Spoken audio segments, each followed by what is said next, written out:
Ẹ kú dédé àsìkò yìí, àsìkò oṣù tuntun. Èyí làwọn ìròyìn tó jáde látinú ìwé ìròyìn TheMatrix lónìí Ọjọ́bọ̀ Thursday ọjọ́ kìíní oṣù karùn-ún ọdún 2025. Ẹniọlá Sálíù lórúkọ mi. Ní ìmúrasílẹ̀ fún ètò ìdìbò ọdún 2027, níṣe ló dàbí wípé ogun tó ń jà wọ́n nínú àwọn ẹgbẹ́ òṣèlú alátakò tún le sí i, pẹ̀lú bó ṣe ti dájú pé ọ̀kọ̀ọ̀kan wọn sì máa pàdánù àwọn ènìyàn púpọ̀ nínú ẹgbẹ́ òṣèlú kó wá wọn sínú ẹgbẹ́ òṣèlú APC. Wọ ọkọ̀ òfurufú dé ibi tó ń lọ kó gbàgbé orúkọ iléeṣẹ́ ọkọ̀ òfurufú ọ̀hún. Ọ̀rọ̀ yìí ni gómìnà Umo Eno lò láti ṣàpèjúwe bí ìṣípòrọ̀pọ̀ ṣe ń wáyé láti inú ẹgbẹ́ òṣèlú kan lọ sí inú ẹgbẹ́ òṣèlú APC.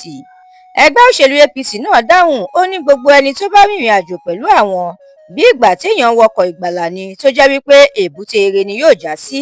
Nínú ọ̀rọ̀ tiẹ̀, alága ẹgbẹ́ òṣèlú YPP ní kì í ṣe ìmọ̀tara ẹni nìkan ló ṣokùnfà bí àwọn olóṣèlú ṣe ń finú ẹgbẹ́ òṣèlú kan sílẹ̀ lọ síbòmíì. Ẹ̀ka ètò ìdájọ́ lórílẹ̀‐èdè yìí ti pa á láṣẹ fún gómìnà ìpínlẹ̀ Imo Hope Uzodinma pé kó gba iṣẹ́ lọ́wọ́ adelé kọmíṣánná fún ètò ìdájọ́ tó yàn.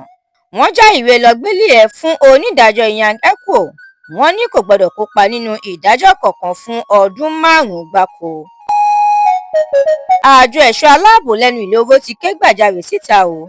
Wọ́n ní níṣe làwọn tó ń lo ọjà wọlé láti orílẹ̀-èdè míì fi ẹ̀yìn pọn àwọn oògùn òyìnbó, àwọn ohun tẹ́nu ń jẹ àtàwọn ọjà míì tí ọjọ́ ti lọ lórí ẹ̀ wọlé sí orílẹ̀-èdè Nàìjíríà. Àwọn ayédèrú oògùn òyìnbó tí owó rẹ̀ kò dín ní 921 billion naira ni wọ́n gbẹ́sẹ̀ lé lórí omi ní ìpínlẹ̀ Èkó. Ìjọba àpapọ̀ orílẹ̀-èdè yìí ti buwọ́ lu àwọn ilé ẹ̀kọ́ gíga 11 kan. Àwọn orúkọ ilé ẹ̀kọ́ gíga ọ̀hún ni a ó rí kà nínú ìwé ìròyìn TheMatrix tó jáde láàárọ̀ òní.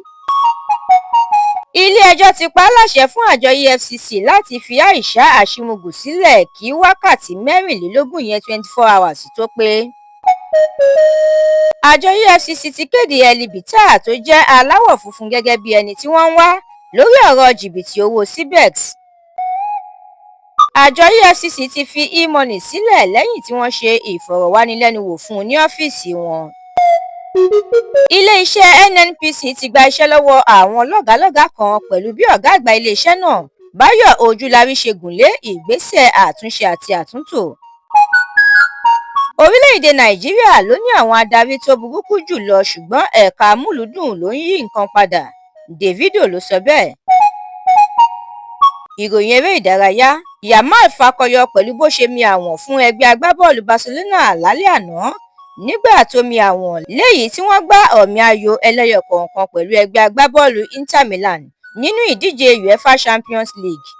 Ẹ̀kúnrẹ́rẹ́ ìròyìn yìí àtàwọn ìròyìn míì lẹ́ ò láǹfààní láti jẹ̀gbádùn tẹ́ ẹ bá darapọ̀ tẹ́ ẹ sì tẹ̀lé TheMatrix lórí Facebook, Instagram, TikTok, YouTube àti X. Àdúrà mọ́mi Balógun ló ṣe ògbùfọ̀ ìròyìn yìí.